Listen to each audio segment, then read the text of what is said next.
Chapter 4. Off the Wall. I told Jimmy Fargo about Princeton.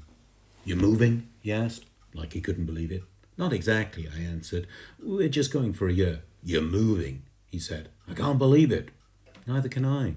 "Well, you don't have to move," he said. "You could always stay here, if you really wanted to." "You think I don't want to stay?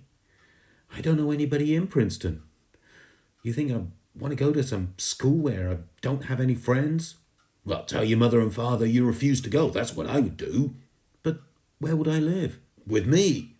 "But where would I sleep?" "On the floor," Jimmy said. "It's good for your back to sleep on the floor." I thought about sleeping on the floor for a year, and about living with Jimmy and his father. Mr. Fargo used to be an actor, but now he's a painter. He paints these weird-looking pictures of circles and triangles and squares.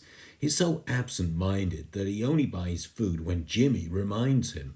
One time I looked in their refrigerator, and all they had was an empty bottle of wine, half an apple, and a salami and onion sandwich so old it had turned green. "If you don't stay, I'm never going to talk to you again," Jimmy said. "And I mean never." He bent down and tied his shoelace. Jimmy's laces are always undone. "I'm done it, and I'm going to tell Sheila Tubman she can have your rock in the park," he added. "You wouldn't?" "Try me." "Well, some friend you're turning out to be. Same for you." Jimmy turned and walked away, his hands stuffed deep in his pockets. I thought of plenty more to say as soon as he was gone, but instead of running down the street after him, I went home. "Is that you, Peter?" Mama called. "No." I went into my room and slammed my bedroom door. I was glad I hadn't bothered to hang up my map of the world again. I took out my Kreskin's crystal. Jimmy gave it to me on my last birthday. When I can't fall asleep at night, I hold the chain above the Perspex base and watch the small ball swinging from side to side. I concentrate on it until my eyes get this heavy feeling and want to close. I opened my window enough to throw out my Kreskin's crystal. I imagined it smashing into a zillion pieces on the sidewalk below. But suppose I had trouble falling asleep in Princeton. What would I do? I put it back in his box. There had to be a better way to get even with Jimmy Fargo. 2 hours later, I was thinking of ways to get back at him when the doorbell rang. And it was Jimmy. "Changed my mind," he said, "and I'm sorry." "Yeah, well, me too." "I was disappointed, that's all. I don't want you to move. But there's nothing that I can do about it. It's not your fault." "That's what I was trying to tell you," I said. "I know." "Well?"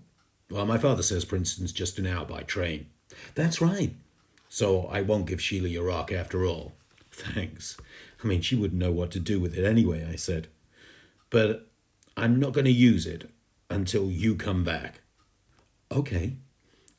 I won't use my Kreskin's crystal until I get back either." "Deal," Jimmy said, and we shook on it. The next morning, when I was going down in the elevator with Turtle, Henry said, "I'm going to miss you and your family." "Bet you won't miss Fudge," I said. "Oh, yes, even that little devil," Henry said. "I remember the day he got into my elevator and pushed all the buttons at once. Jammed up the works for 2 hours. Henry laughed. He sounded like a sea lion. I always expected him to slap his arms together when he laughs. "And I'll miss that baby of yours, too. Won't get to see her grow up now."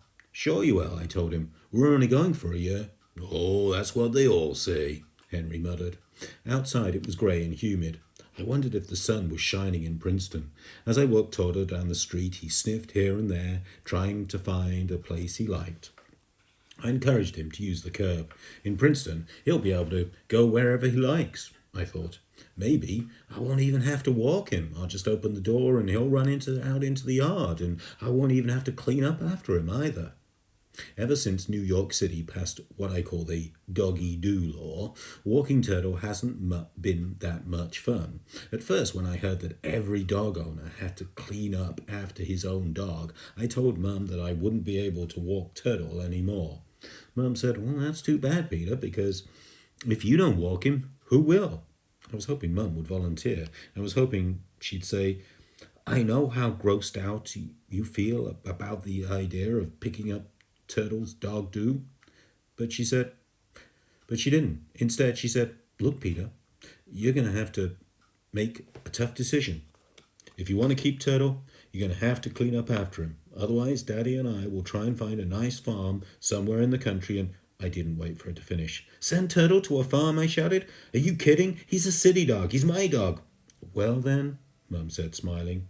I got the point. Mum bought me a contraption called a pooper scooper.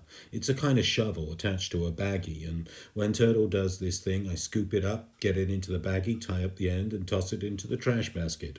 At first I made a mess of myself trying to get it to work, but now I'm a regular expert. Still, it's pretty disgusting. Almost as disgusting as Tootsie's nap is.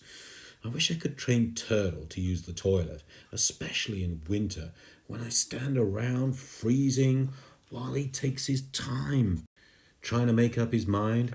I know it's not Turtle's fault. He can't help being a dog, and when he sleeps at the foot of my bed or licks my face, it's all worth it.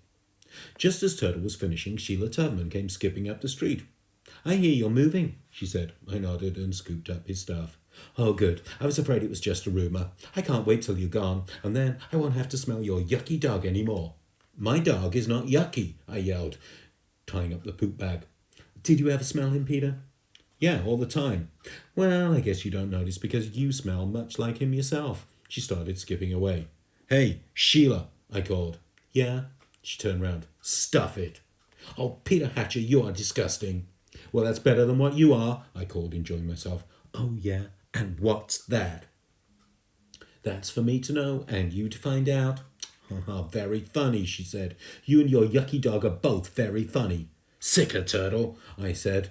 Turtle growled and started barking, which was very funny because he doesn't know what sick her means. But Sheila didn't know that he didn't know, so she started screaming and running towards our building, and when Turtle saw her go crazy like that, he took off after her, barking up a storm, thinking it was some kind of game. He pulled his leash right out of my hand, so I had to chase him, calling, Turtle, Turtle, down boy, because he was already jumping up and down on Sheila, trying to lick her face. Sheila kept right on screaming. Finally, Henry came out and asked, What's going on here? He pulled Turtle off Sheila and handed him to me. I picked up the end of his leash and patted his head. It's Peter Hatcher, Sheila said. He told his dog, dumb dog, to sick me, and he did. He did not, I said. He did too. You don't even know what SIC, sick, means, I said. I certainly do. Oh, yeah, what?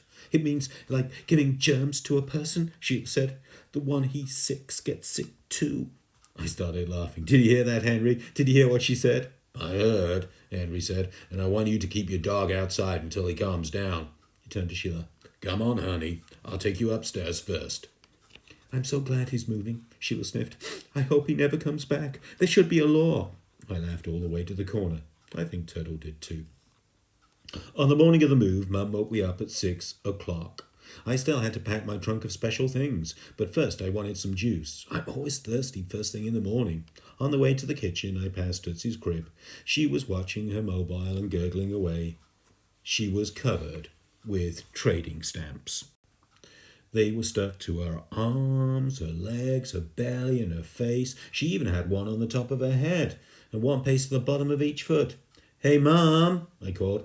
What is it? It's Tootsie, but I didn't wait for her to finish. Hurry up, Mum, I called. Mum raced in, buttoning up her shirt.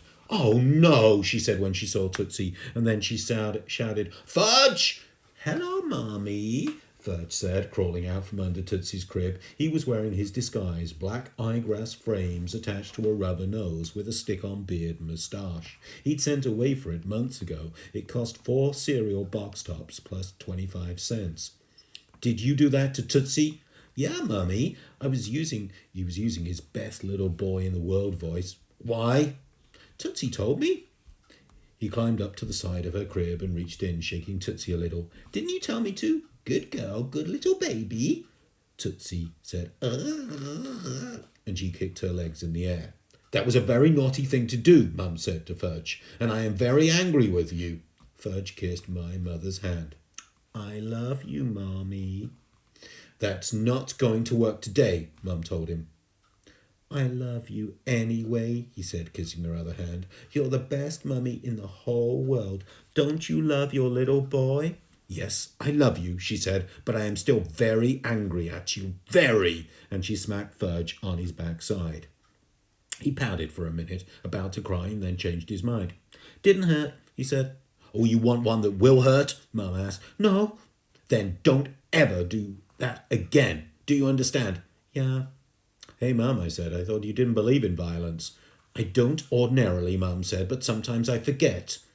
Look, it's okay with me if you want to spank Fudge, I said. Personally, I think a spanking a day would be good for him. No, no, no, Fudge shouted, holding his rear end. Why do you really do it? I asked him. I wanted to trade her in for a two-wheeler bicycle like yours, he told me. You can't trade her in, Mum said. She's a person, not a book of stamps. She looks like a book of stamps, Fudge said. Mum picked up Tootsie. Well, doesn't she? Fudge asked again, and I could tell Mum was trying hard not to laugh. You know something, Fudge, I said? You're off the wall. You really are off the wall. Off the wall, he sang, dancing around Mum and Tootsie. Fudgy is off the wall. Tootsie laughed. Either that or she hiccuped. It's hard to tell the difference. I followed Mum into the bathroom, where she set Tootsie in the basin. 2 years of trading stamps down the drain, I said. Goodbye, stamps, Fudge called from the door. Goodbye, goodbye. I'm not going to save stamps anymore, Mum said. I'm going to find a grocery store that gives something else away. An hour later, Dad came back with a U-Haul truck and we loaded it up and we were on our way. As soon as we were through Lincoln Tunnel, Fudge started singing. M-A-I-N-E spells Princeton. No, it doesn't, stupid. I said it spells Maine. I know, Fudge said. I'm just making up a song. Well, maybe you could make it up in your head, Dad suggested, and sing it to us when we get to Princeton. Then it will be a surprise. A surprise? Fudge said. I like surprises. He was quiet for a minute, and then he said, You know what, Daddy? I'm off the wall. Who told you that? Dad asked. Peter, didn't you? He asked me. Yeah, I said. I sure did, and you sure are. I'm off the wall, Fudge repeated, just like Peter's map of the world. He rested his head against Mum's shoulder, and I could hear him slurping away on his fingers. He was still wearing his disguise.